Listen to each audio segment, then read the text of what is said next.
Welcome, everyone. My name is Stephanie Puchkowski, Director of Admissions at Niagara University, and I'm joined here with Katie Kosis, who is our Director of Financial Aid. Thanks for taking the time to be with us tonight. A lot of great information, which I'm sure you have lots of questions. Please feel free to leave.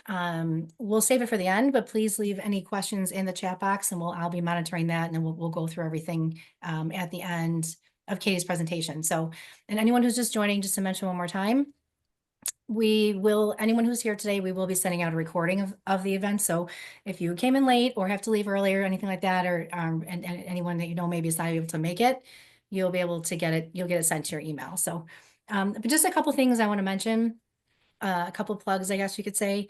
So something that you may have heard about, from, your students or yourselves from email is something called the Eagle Experience Scholarship, which, hopefully you and your family have taken advantage of that. It's basically a very simple way to receive an additional $5,000 added to your financial aid package over the course of the 4 years.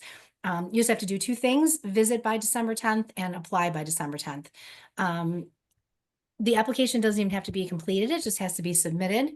And if you have not visited, we have an open house coming up this Saturday at 10 a.m.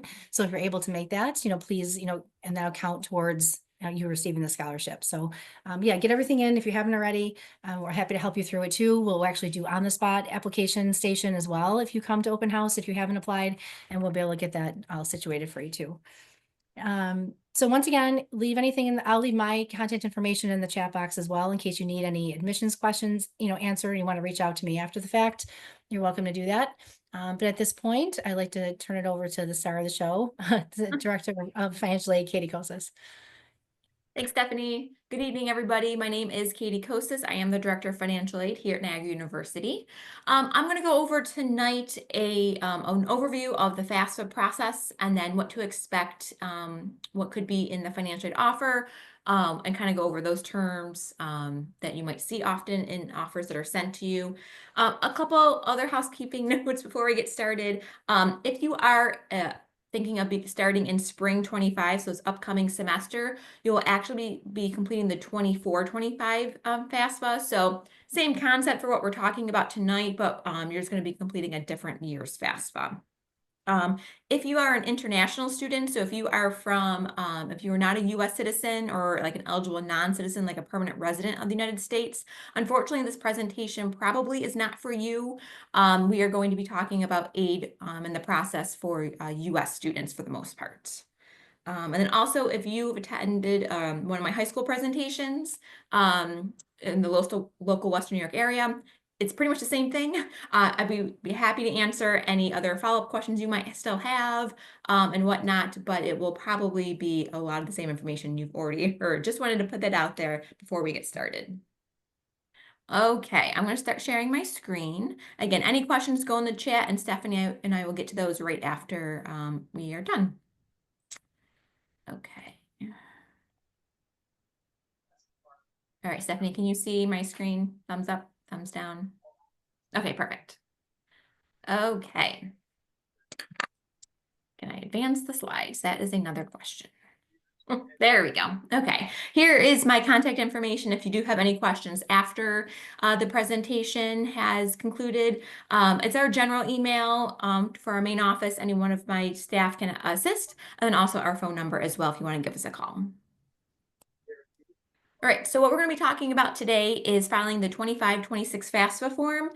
So this is if you are thinking of starting in either summer 25, fall 25, or spring 26. This is the FAFSA year that you would want to file. So for the current year that we're in, 24-25, the FAFSA form went through a simplification process. And unfortunately, it turned out to be anything but simple. And there was a lot of challenges in updating the system and getting it out. So it was delayed for this current year, 24-25, and it was also delayed for the 25-26 year. Typically, it opens up in October 1st of every year. It was pushed back to supposed to be December 1st, but they actually were able to open it a little bit earlier on about November 21st or 22nd for the nation. It's been in testing phases since the beginning of October, but it is now available nationwide. So maybe you've already done it. Great. We are working on trying to get all those files in. But if you haven't done it, this is what we're going to be going over in the next few slides. And in following years, it should be back to that October 1st opening. I'm going to skip this one, unless of course you are maybe you're here for maybe a 26, 27 year potentially. You can go ahead and do an aid estimator on the federal website as well, if the FAFSA isn't open yet, but again, it is open for the 25, 26 year. All right. First step, and what you should be doing now, if you haven't already done so, is to create an FSA ID account, or studentaid.gov account is really what it's going to be. So the student will need their own FSA ID, and at least one parent will also need their own ID as well. And this is really, it's used for many things. It's used to sign off on the FAFSA. It's like your electronic signature for that.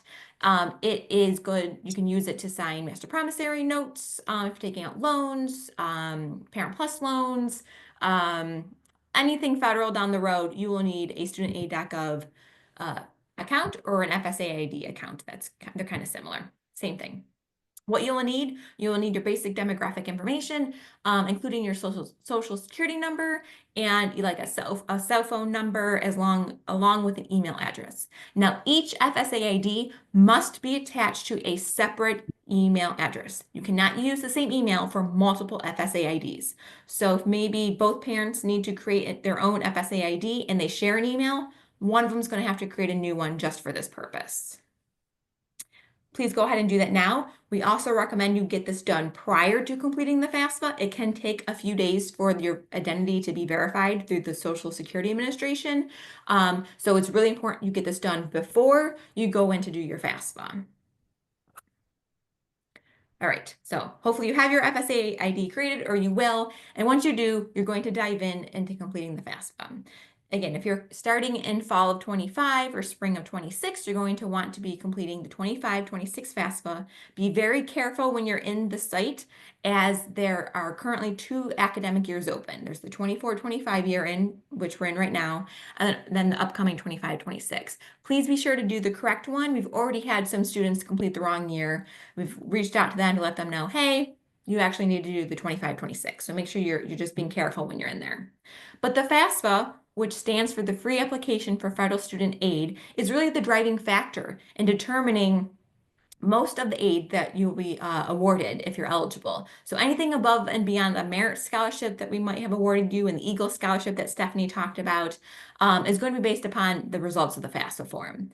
The 25-26 application will be based upon 2023 taxes, and we recommend you complete that as soon as possible now that it is finally open. And studentaid.gov, that is the website, the main website where you will go. That's where you'll go to create your FSA ID, to do the FAFSA, along with loan information if you decide to take out federal loans down the road. This is just an example of or a screenshot of what the FAFSA website will look like. Again, you're going to start the 25-26 form. If you do need to do the 24-25 current year, if you're starting in spring 25, that will be down below. What I'm going to do is take you through, it's not all the slides, there's so many. We're not going to go through all of the screenshots for doing the FAFSA, but we're going to highlight and also take you through as if you, the student, are completing the FAFSA. Now, technically a parent can start it, but we don't recommend that. There have been issues when parents start it and then invite the student. So it really should be the student starts it, they log in with their FSA ID, they start it, they complete their section, they invite the parents or parents, whoever needs to do it, and then that parent completes their section and submits it. Again, we are recommending the student starts it and not the parent.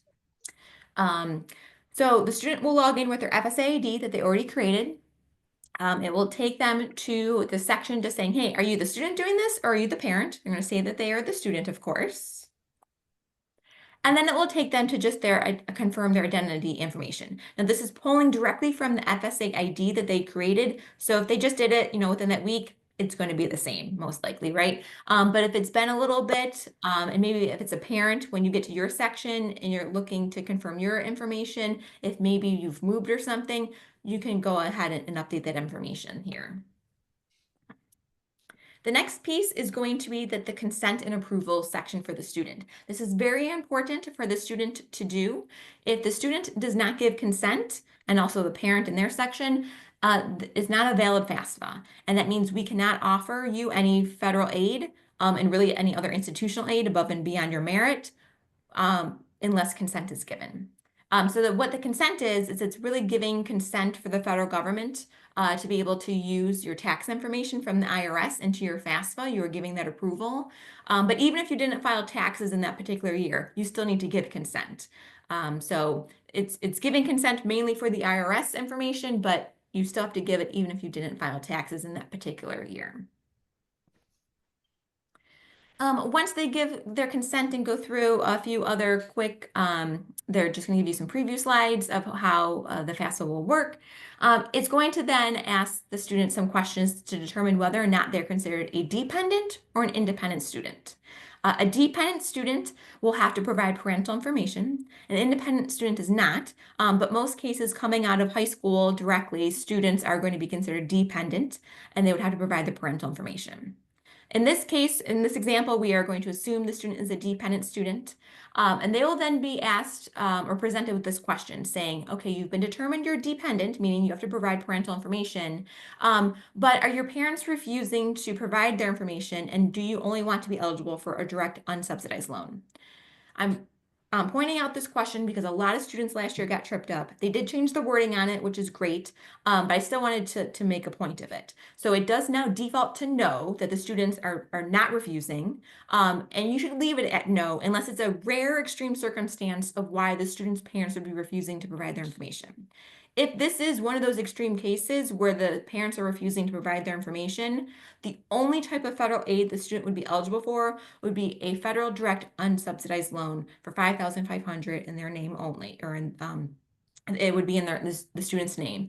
They would not be eligible for any grants, any subsidized loans, work study, only the unsub. So again, this should be a very rare circumstance where you're actually clicking yes to this. So they would hit no, and that's going to take them through a parent wizard. So this is a good tool to determine which parent or parents need to be reported on the FAFSA form. I wanted to go over a little bit of that now. I actually, on here is included a website, will give you you can do, even before you get into the FAFSA, to do the wizard and to kind of figure out which parent information will need to be so that they can create their FSA IDs and have them ready to go.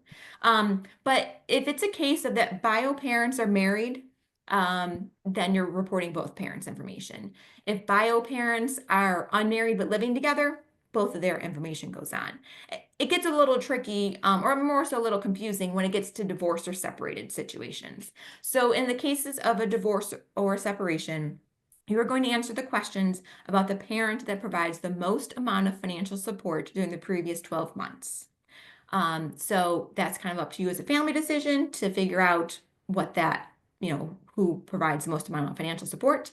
If for some reason it's 50-50, you go to the previous 12 months, so like 2 years back. And for some reason, if it's still 50-50, then you go with whichever parent had the greater amount of income or assets. It no longer matters where the student lives. It's just based upon financial support. Now, most times, the student lives with the parent, they're probably providing more than their 50% of support, but not always. So again, it's kind of up to you as a family to figure that one out. Now, if the bio parent that provides more than 50% of the support is also now remarried, the step parents' information would have to go on the FAFSA as well, and they need to provide their consent too if they didn't do married filing joint. So again, there's the website if you did want to do just kind of a quick preview before going to actually complete the FAFSA.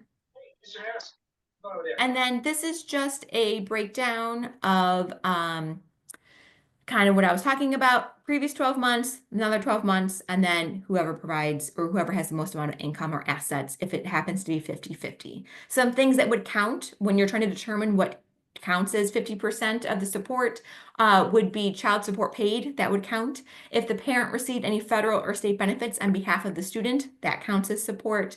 And also if the student is on one parent's health insurance over another, that counts as support too. So again, kind of on the honor system as a family to sit down and figure that one out if it's a divorce or separated situation. So once the student does figure out which parent or parents to report, they are going to go ahead and answer some questions about them. Are the parents married? Yes, no. And again, it's going to take them through that wizard process. They will then put in the basic information for the parents. Now, they're going to need to, hopefully you're sitting with each other while you're doing this, because most times students are not going to know the parents' social security number or date of birth sometimes. So make sure that you guys are working on this together. They will put in which parent, either one or two parents that they need to report. Again, their basic information and their email addresses. For the email addresses, it's really important that these emails match the ones that were used for the FSA ID creation for the parents. So if, mom used one email when creating her FSA ID, and the student goes to put in there and puts in a different email, it's going to confuse the system, and stuff can potentially get messed up. So it's really important you're using the same email addresses that were used for the creation of the FSA IDs. So then once the student puts all the information, it's going to send off an email to the parent or parents, and then return the student to their section. Now, if they gave the consent, which they would have had to get to this point, and they did have taxes on file during 2023, then information's already been loaded into the system behind the scenes. You're not going to see anything. It will tell you that it's been transferred, but you're not going to see any numbers. Now, if for some reason the student has to manually put in their tax information, this would be the section where they would do that. They're going to say, did they file, what their filing status was, income earned from work, all those types of things. It will then take the student to asset questions. Now, this is going to be as of the day that the student is filing the FAFSA. So taxes are going to be based upon 2023, but assets are as of the day the student's filing the FAFSA. So assets would include cash, savings, and checkings, what's in there. If they have any investments like real estate, those stocks, bonds, those types of things, and then if they have like an investment or a business farm, a business or investment farm, they would put that there. Most times students coming out of high school don't have this, but sometimes they do. Now, this is a lot of words. I know that. We are going to be sending out around the presentation. This is literally just the help text from the FAFSA. And if you detail into help with it, it's just going to give you what is an asset and what's not an asset. I'm going to go over just a few things to point out what investments include. If you have like a rental property that you're like the landlord of, you would include that as an asset. You have to determine the net worth of that. CDs, stocks, bonds, all those types of things. It also does include 529 plans, but there's a couple little caveats to this. So for the 529 plans, you would only include it if the student or the parent is the owner of that 529 plan. So if a grandparent or like an aunt or uncle is the owner, it doesn't get counted. It also goes under, if it's a student or parent owner, it goes under parent's assets, not student, unless for some reason the student's an independent student. Otherwise, normal dependent going under parent assets, not student assets. You're also only reporting the amount for the actual student that's filing the FAFSA. If you have multiple children in multiple 529 plans, you're not including all of them. You're only doing the amount for the student that's actually filing the FAFSA. Some other information on assets, things that it does not include the house you live in. Don't include that as an asset. Life insurance, 401k, pension funds, annuities, those things do not get reported as an asset. And if you do have a business, you do have to include what the net worth of that is, regardless of the size, whether it's small or large. You do have to include the net worth of the business, minus any other debts you have on it, those types of things. And it does give you a little bit more information in the FAFSA of how to determine a net worth. Okay. After you get through the assets, the student will then be brought to a section for the college search. So all the schools that the student wants to go to, you would list on here. You can search by school code. If you happen to know the school code for that particular school, I can put ours in this in the chat in a minute. You can search by school name, by city, by state. So wherever the student's thinking of applying to is where you would put on the FAFSA. You can list up to 20 schools in this section. If for some reason you need to do more than 20, which seems like a whole lot to me, but if you do need to do more than 20, you would put the top 20, process it through, let it, give it about a week, go back in, take some off, and put some other ones on. And also for the school search, oh, I had a thought and just went right out of my brain. So maybe it'll come back to me. But be sure for the college search that you are, that's what I'm going to say, is that even if the student hasn't been accepted to the school yet, if they're thinking about it, put it on. we'll receive it. We can't put together a financial aid offer until the student's been accepted, but at least we'll have it. And if you forget or think of a school down the line that you want to apply to, you can go back and add it at any time as well. After that, the student will be brought to their review page just to show them, hey, this is what you filled out already, just to confirm all the information. Once they review it, they just sign it, and their part is done. Now, only their part is done because they did their section, but now the parent or parents need to go ahead and do their section. So this is just an example of what an email should look like that would be going to the parents' email from the invite from the student. It'll just say, hey, Jenny has invited you to be a contributor. Please go ahead and accept that invite. You will log in, hoping you've already created your FSAAD account. You will log in saying Jenny has invited you, accept or decline. Hopefully you hit accept, otherwise it's going nowhere. Now the parent will provide their consent and approval. Again, mainly giving consent for the IRS information to be used, but have to give consent regardless, even if you didn't file taxes for that particular year. It will then ask the status of the parent's current marital status. This is just to confirm with the student input to make sure everything is correct. It will ask, this is something the student was not asked, this is only the parents will be presented with this question, if anyone in the household received any federal benefits for the 22 or 23, I'm sorry, it'll be the 23 or 24 year. Now, it could be stuff like Medicaid, free or reduced school lunch, SNAP benefits, anything like that. You would say yes if anyone in the household received it. One note on the free or reduced lunch. I know some school districts, like the entire district, technically receives free or reduced lunch, but that does not count. You, as a family, would have to be financially eligible for free or reduced lunch to say yes to this question. And if none of those apply, you just hit none apply. It will then take the student or the parent to the asking about the parent's tax filing status. Again, confirming whether or not you filed. If you already gave consent and you filed taxes, this information is already there. But if you didn't, it's just going to say, kind of take you through the motions.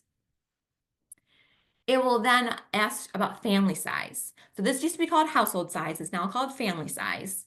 It's going to automatically determine on the FAFSA processor end how many people they think are in your family. And they're doing this by taking the number of exemptions from the tax forms for both the student and the parent if you filed to determine the household size. Now, it'll tell you, in this example, it says the parent's family size is 4. Please double check this. Make sure it's correct. If it's really 5, because maybe you have a student who, another child who filed their own taxes or something, but they're in your household and you support them, you update it to 5. So just make sure that you're going ahead and updating this correctly. It will then take to the next question of how many are in college for the family. Now, one thing I want to note, though, is that even though they asked this question, unfortunately, it's no longer taken into consideration when determining any type of federal aid eligibility. So they still ask the question so that schools can use it for their awarding of their institutional aid, depending upon the school, but it's not something that is taken into account for like Pell Grant eligibility or anything like that. So if anybody else is in the household, not this parents don't count unless it's your own FAFSA parents that you're filing. But if it's a student's FAFSA, you would only include like any other siblings that might be enrolled during the upcoming academic year. And then it'll take the parent back to some tax information section. Again, if they've already done gave consent and it already rolled in, you won't really see this. But if you have to manually put in your tax information, this is where you would do that.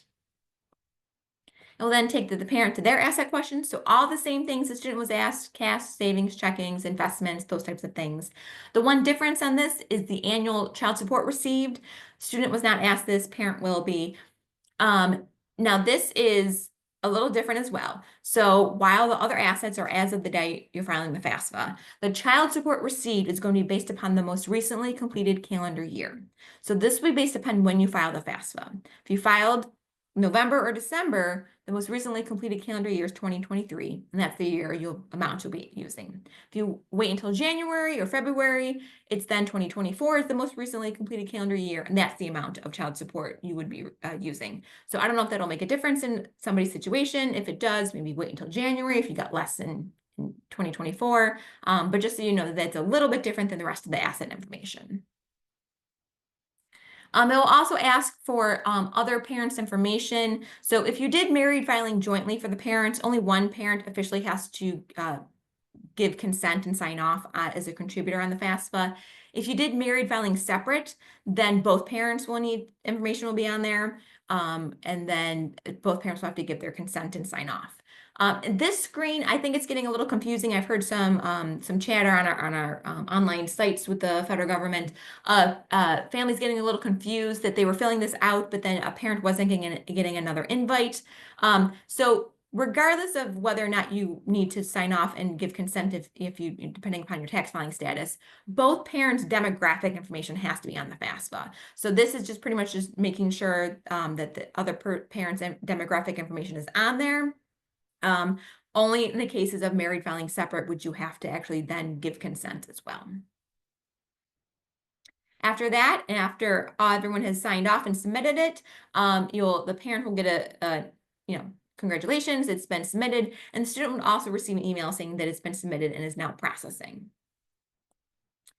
After the student, it's been processed, give it about 3 to 5 days or so, they will get an email saying that it's been, fully submitted and processed, and then they can go back into their studentaid.gov website or their account, and they can see the FAFSA submission summary. This FAFSA submission summary will give them an overview of all the questions that they already answered, just so they can see that. It will also give them an estimated federal aid that they might be eligible for. This would only be for like the Pell Grant, potentially loans and work study. Everything else will be based upon individual school that they're applying to, but the Pell Grants typically stay the same from one school to the next.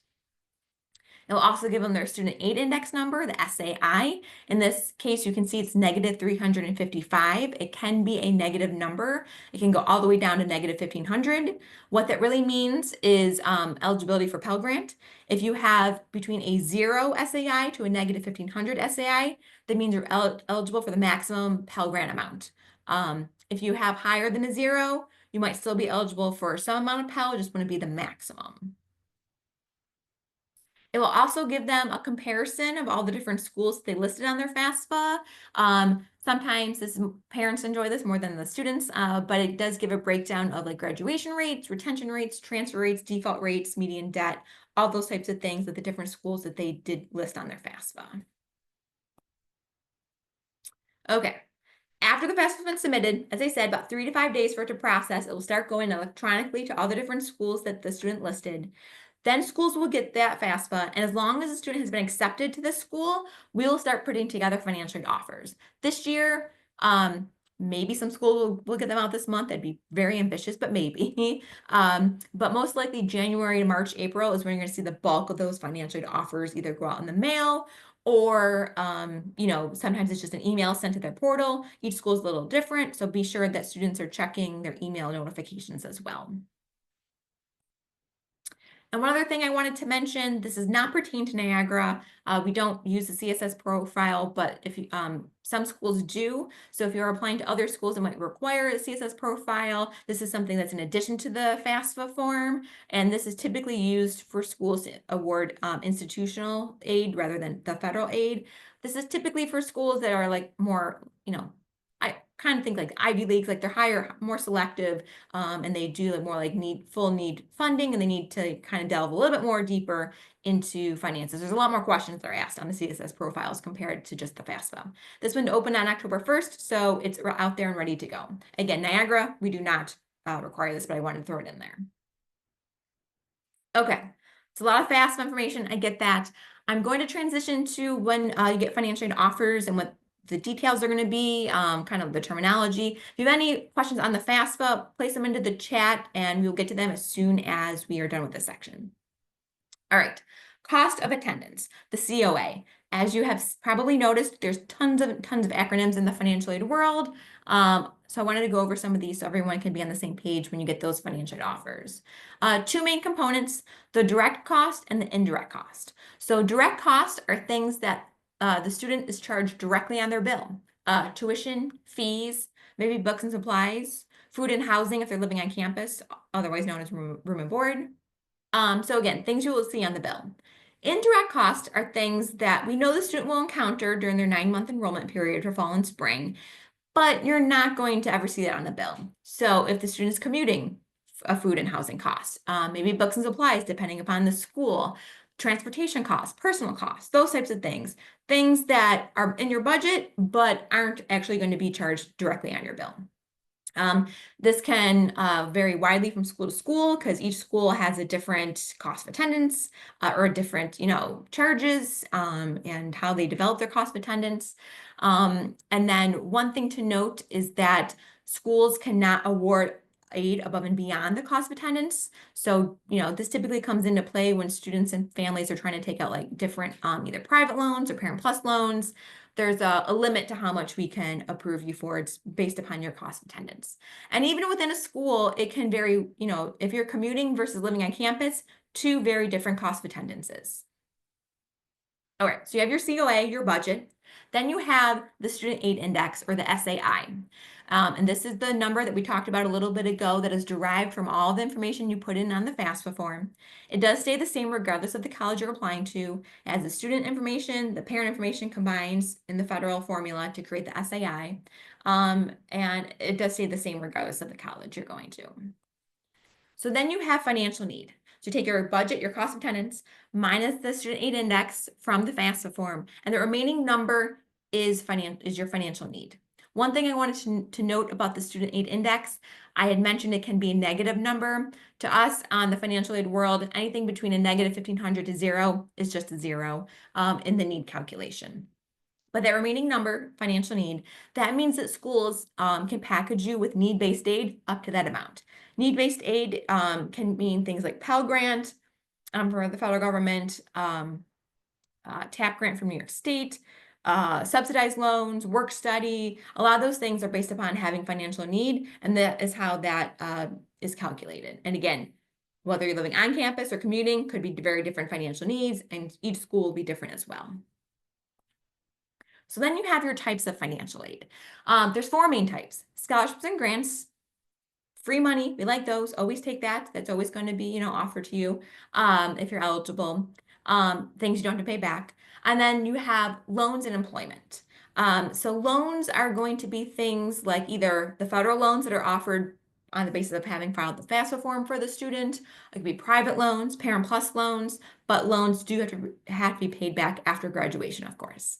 And there's also employment. So this could be things like federal work study through the FAFSA form, or some schools have just student employment based upon, don't have to have that financial need component, but you do have to work to earn that money to either get a paycheck or have it go towards some of your balance. So who provides these 4 sources of financial aid? Federal government, largest by far for sure, based upon the FAFSA, of course. The states themselves, we'll get into that in a little bit. Colleges and universities, so those merit scholarships, those Eagle Experience, all those types of things from the universities themselves. And the last 3 are can be lumped together, but the private sources, civic organizations, churches, employers, things that the student themselves has to go out, apply for, research, raise their hand to say that they're interested in, and then they could, use that if they're awarded it, to help off with their balance. So going through these, federal government, largest source, as I mentioned earlier. Most of the aid that they award, you do have to have that financial need component that we talked about, and you have to apply every single year with the FAFSA form. It is an annual process. If you want to be considered for any of those like Pell Grants or federal loans or work study, have to be filed every year. Some common federal aid programs you will see, the federal Pell Grant, probably the most well-known, the largest program. This can range from a couple $100 amount-wise all the way up to $7,395 for the year, and that would be what we would consider maximum Pell based upon your SAI. There's the Teach Grant. If you're thinking of going into the education field, there's some additional criteria with that. It can turn into a loan if you don't meet the requirements after post-graduation, but something to think about. The Opportunity Grant. This one is a federal grant, of course, but it is based upon being Pell Grant eligible. The difference with this is that unlike Pell, where if you're eligible, you get it. No matter how many other people in the nation are getting it, you're still eligible for it. The Opportunity Grant, each school is given a limited amount of this to award to students, so you may or may not see this in your financial aid offers. Federal work study, you do have to have that financial need component, as I said earlier. Subsidized and unsubsidized loans. These are loans that will be in the student's name based upon filing the FAFSA. It's their application for all things federal, including loans. They don't have to take them if they don't want to. The difference between these, the subsidized, it's need-based. You have to have that need component. But the government does pay the interest on this one while the student is in school. The unsubsidized, they don't pay the interest, so it is accumulating while they're in school. They can always pay off the interest, during their enrollment. That's not a problem. There are limits on this for a combination of between sub and unsub for the first year is 5,500. It goes up to 6,500 for their sophomore year, and then 7,500 for their junior and senior years each. So there are annual limits on those. And then plus loans, these are federal loans, but these are in the parent's names. This is something that the parent would apply for with their FSA ID. If they get approved for it, they could take out the loan. If you get denied for the Parent Plus loan, the student would automatically receive an additional unsubsidized loan in their name for up to $4,000 for the year. It's $4,000 for freshmen, sophomores, $5,000 for junior, seniors. But that would be the only other way a student could get an additional unsubsidized loan in their name is if the parent applies for the plus and gets denied. So, but otherwise, if they get approved, the parent could take that out up to the cost of attendance that they would like. All right, state aid programs. Now, mainly I'm going to be talking about New York State students. So if you are a New York State resident attending a school, a college in New York State like Niagara, you might be eligible for some state funding as well. It does, I do say in here that it uses information from the FAFSA, and it typically does, but this year that's not working because they're still working through some of the bugs, and the API just wasn't built yet for this. Hopefully it will be back in future years. So it is a separate application. So if you're a New York State resident, you're going to do the FAFSA form and then the state application, and then, move on from there. New York State aid programs, if you are thinking of if you are from New York State, I should say. Now, if you're from another state, your state might have programs that you might be able to use. I will say, I know Vermont used to have a program. I still think they have it, but most states like New York don't let the money go out of that state. So if you are from New York State and end up going to a school in Pennsylvania, the money can't go with you. But the most well-known state program is probably the TAP program, Tuition Assistance Program. That is if your family makes $125,000 or less New York State net taxable income. So it's a combination of student and parent. This can be used at public or private schools, and the award amounts range from $1,000 all the way up to $5,665 for the year. There's also the Excelsior Scholarship. This is if you're going to a SUNY school. Niagara, we are a private school, so we do not have this program or not part of it. But it is if you're thinking of going to like a SUNY school, this is $125,000 or less, but it's federal AGI, net New York State net taxable income. I don't know why it's different, but it is. And then there's also some academic excellence scholarships. There's other specific scholarships on New York State website. You can definitely go on and check it out. HESC.ny.gov is the website you will go to apply for the state funding separately from the FAFSA form. Private sources and employers. Again, things that the student kind of has to do on their own. Employers, Wegmans, Tops, they have scholarships for students. Community Foundation in Greater Buffalo. I will talk about this one all day long because there's so many great scholarships that are offered through that foundation. I think there's one for Rochester as well. American Legions, there's a lot of different foundations and organizations that provide scholarships. The student just has to kind of search them out and apply for them. Be sure to have deadlines for that. A lot of the deadlines typically are due March or April. A lot of these don't even open up until January, so you might have a little bit of time to do some research. Another private source is considered would be like a private lender as well for a student loan. This would be something like like Sallie Mae or PNC, like there's a lot of different lenders out there, a credit union that you belong to. So something that the student would have to apply for. Just a note on this is that most, 99% of the time coming out of high school, if a student is applying for a private student loan, they will need a cosigner for this. Doesn't have to be a parent, most times it is, but they most likely will have to have a cosigner for this.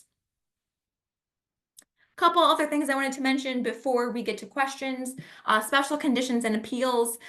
So when you're doing the FAFSA for the 25-26 year, you do have to use the 2023 tax information, but maybe something has changed. Maybe there was a reduction in income, a loss of a job completely, a separation or divorce, something's totally different than what was on the FAFSA. In that case, you would contact us, you would explain the situation, and we would see if it would, be eligible for a potential review. We would ask for documentation, current pay stubs, 2024 taxes, divorce decrees, like whatever the situation might be. The point of that is that we would then be able to see if there's any additional funding the student would be eligible for through the federal government. We would, try to produce the information that's on the FAFSA to then increase the funding available. So that's one option. We do ask that you wait until you receive your first, at least here at Niagara, until you get your first financial aid offer, and then you can contact us about doing special conditions or a PJ. And then the other thing is that maybe nothing has changed in the income and the household situation, but you get the financial aid offer, you're reviewing it, and you're like, I just need some additional funding. That's, something you can definitely do. We have an appeals committee. You can, contact us to inquire about that. And again, we just ask that you wait until after you receive your financial aid offer for that as well. One last thing I wanted to point out, and we can send this, I can post it or send it somewhere so you have access to it. When you start receiving a financial aid offer from us and from other schools, you don't have to use this exact thing, but do something similar. Please break it down to see what exactly the cost is going to be for the year.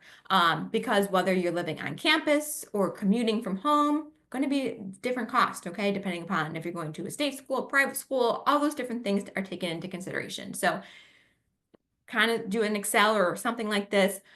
What school is it? What am I being charged? Am I in a program that has special fees? For example, here at Niagara, our business, our nursing, our CIS, our theater all have program fees. Got to add that in there. Am I living on campus or am I commuting? Got to add those charges in there. What federal money am I getting? State grants? Am I taking my loans? Was I offered work study? Really break it down to get to that net price. So you can really start to compare apples to apples. And this will also help you in the appeal process as well. If you are thinking of needing to go in that direction, this will help you make a sound financial decision for your family. And also help out, again, if you need to start comparing one school to the next. Okay, I know it's a lot of information. I get that. Hopefully this was helpful for you. I'm going to stop sharing. I did also want to mention, I will put the link into the Q&A or in the chat, I should say, we are offering in-person and virtual FAFSA help sessions. So our first in-person one is next, I think it's Wednesday, the 11th. That's from 4 to 7 on campus. And then the 12th next week, which is Thursday, we are doing virtual during the day. And we also have another in-person in January. I think it's on I want to say the 14th from 4 to 7. So I will put that in the link so you can go ahead and, sign up for a session. We will also be adding more virtual options for January, probably later next week as well. Okay. Great. Thanks, Katie, so much. Now, do you want me to read them off to you or do you want to go through them? How do you feel? Yeah, do you want to start reading them while Yeah, I that's probably best, right? Yeah, you had great Sure. questions. Okay, first one. So does New Step scholarship supersede the Eagle experience? Yes. So New Step Eagle, I'm sorry, the New Step Scholarship and the Eagle experience, combine them. The New Yep. Step and Eagle experience cannot be combined, but we would give the student whichever one is better for them. In this case, the New Step is $3,000 per year versus the Eagle, which is $1,250. So we would give them the New Step. And we had a question about when open house is, which is, okay. Open house is at 10 o'clock on Saturday. I did answer in the chat, just in case anyone didn't catch that. Open house is at 10. Okay, I'm Canadian. This doesn't apply to me. Thanks for the Eagle experience or for the Eagle scholarship information. I think we're all set there. Right. Um, does every student have to complete a FAFSA form, even if they plan to attend a local community college and pay out of pocket? No, I mean, we do, it's not well, okay, I will say a couple things. For New York State residents, there is a new, regulation law, I'm not entirely sure, but, what's officially considered, but there is a new thing for New York State high school seniors that every student will have to complete the FAFSA or do an opt-out waiver. So the opt-out waiver is probably not a big deal, but it is being encouraged that all New York State high school seniors do complete the FAFSA. Personally, I always recommend it for the first year to fill it out, even if you're attending community school, just to see what might be available. If you don't want, if you're not going to be taking any loans or anything, then you certainly don't have to. But especially for private schools too, I do always recommend, at least for that first year, to see what might be available out there. Where do parents, oops, I missed one, sorry. Does this apply to non-US citizens who have been living in the US for less than 1 year? So for the FAFSA form, you have to be, if you're you have to be like a permanent resident, Mhm. in order to be eligible to complete the FAFSA form. There's a few other scenarios that you might be eligible for to file the FAFSA, like if it's like a refugee situation. Um, but most likely, unless you're a permanent resident or actual U.S. citizen, you're not eligible to complete the FAFSA. I will say for New York State, though, there you can do the DREAM Act if you've been attending if you're graduate, I think you have to have gone to a New York State high school for at least a year and graduate from a New York State high school. You can potentially look into doing the DREAM Act through New York State, but it's only for New York State aid, not federal. Know about that too. Where do parents create their FSA ID? Is that at studentaid.gov? Yep, Okay. studentaid.gov is the main website you will do for all things federal. If married filing filed jointly, do both parents have to complete a FAFSA ID? In parentheses, my parent or my husband hates doing this stuff because I really love it not. Yes. So if you are married filing jointly, only one parent technically has to sign off on the FAFSA with an FSA ID. So it sounds like you might be that lucky person that has to create their FSA ID. But his demographic information would still have to be on the FAFSA. But you would only, if you're doing married filing joint and you're the one who's creating the FSA ID, only you would have to sign off. If you have a child in the household that is 23, has a full-time job, but parents are still paying for insurance, groceries, medical, etc., would they be considered a dependent? So yeah, it's really based upon 50% of support. So if you are providing that student with more than 50 or that child, I should say, with more than 50% of their support, then you would be able to claim them as being in the household. I did answer this in the chat, but should Oh, okay. Eagle experience this one? Yeah, Eagle experience been on the acceptance letter when they were accepted? No, it would not be in the acceptance letter. It'll be automatically included if you qualify in your financial aid package.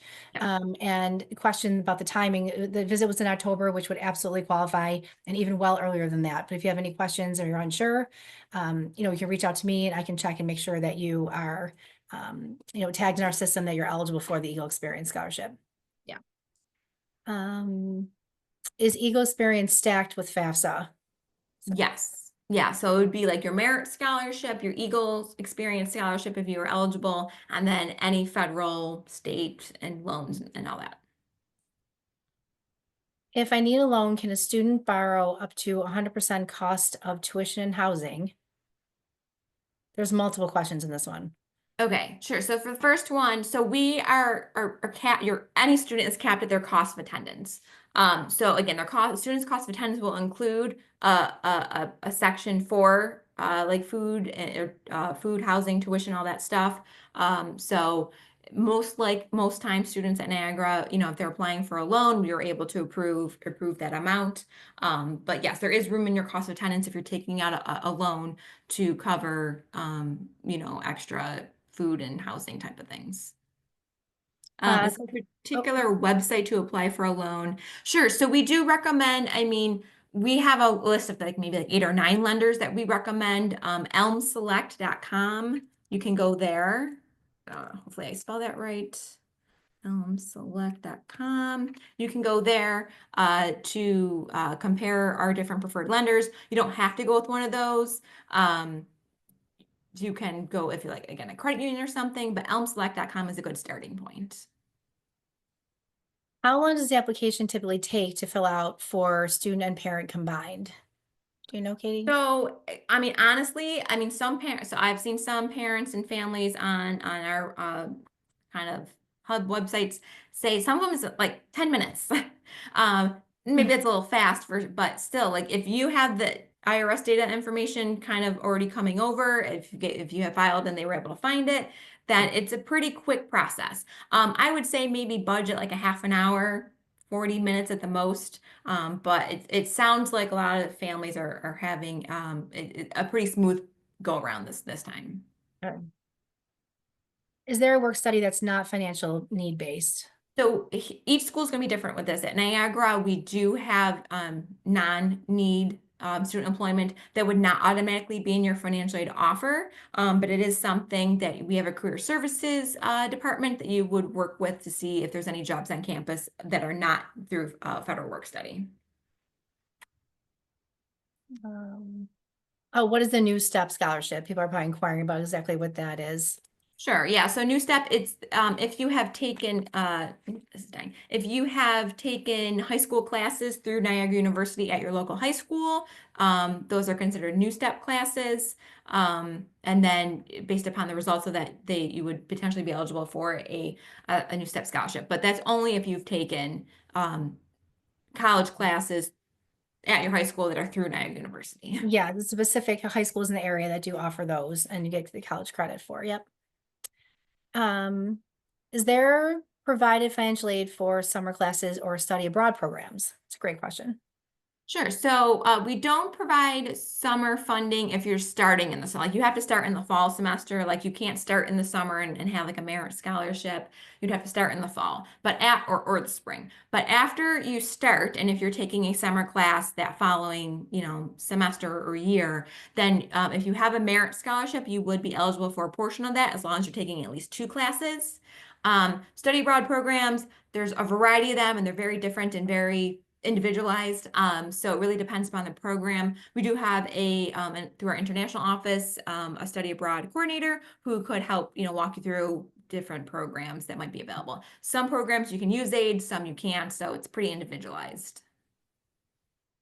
How long after creating the FSA account should I be able to Probably to do do the the rest of rest. the FAFSA form? They created the account about 2 weeks ago, but they haven't heard anything yet.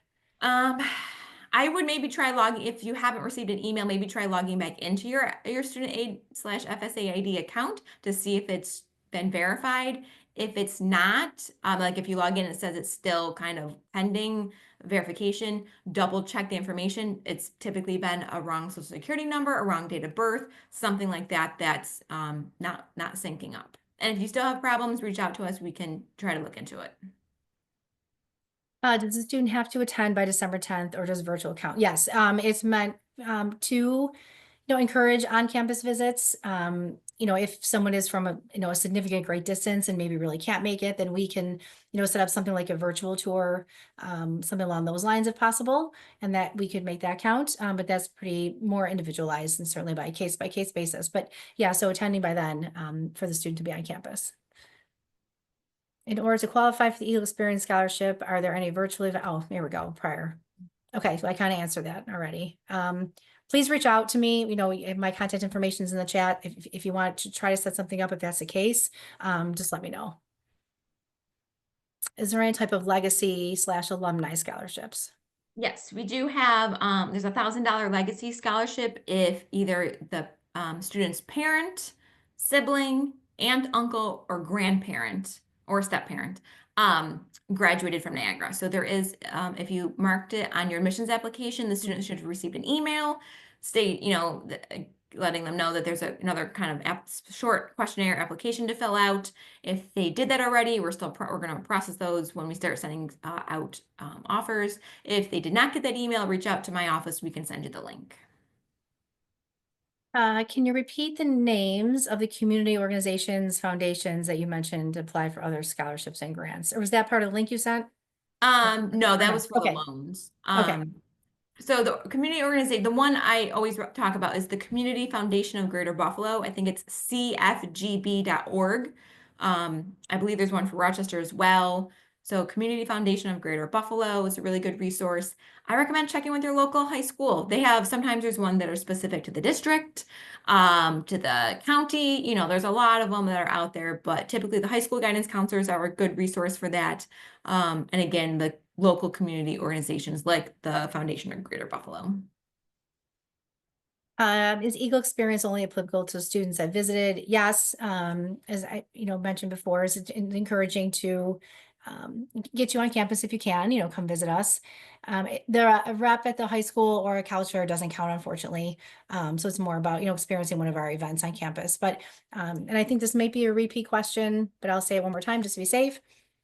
There are no virtual events prior to this to 12/10, but if you feel like you're in a place where you might not be able to make it, maybe we can figure something out to do like a virtual tour and maybe count towards that. So just reach out to me and we'll get that situated for you. How much is the new step? And then as we said before, the Eagle would not apply. Well, depending on how much Yeah. it is, right? Yeah. So yeah, if you are eligible for the new step, it's $3,000 per year on top of your merit. The Mhm. Eagle, if you're eligible for that, it's $1,250 per year. But again, if you're eligible for both, they can't be combined. So we would take the new step over the Eagle.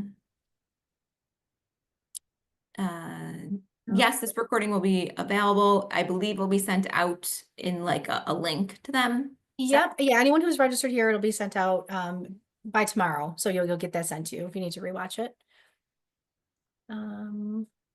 When filling out the FAFSA form, student portion asks status of parents. Which biological parents are separated? Mother is remarried. Are you seeing this too, Katie? Yeah. Mother, stepfather. So, okay, so if the bio parents are separated, so mother's remarried, mother, stepfather's filling out FAFSA forms. So would the answer be married for status of parents? I know I'm trying to think of the section you're in. Yes, I believe you would say because if your mother is the one that provides more than 50% of your support and she's remarried to your step-parent, your stepfather, then I would go ahead and say that the parents are married because it will get you to the same end result.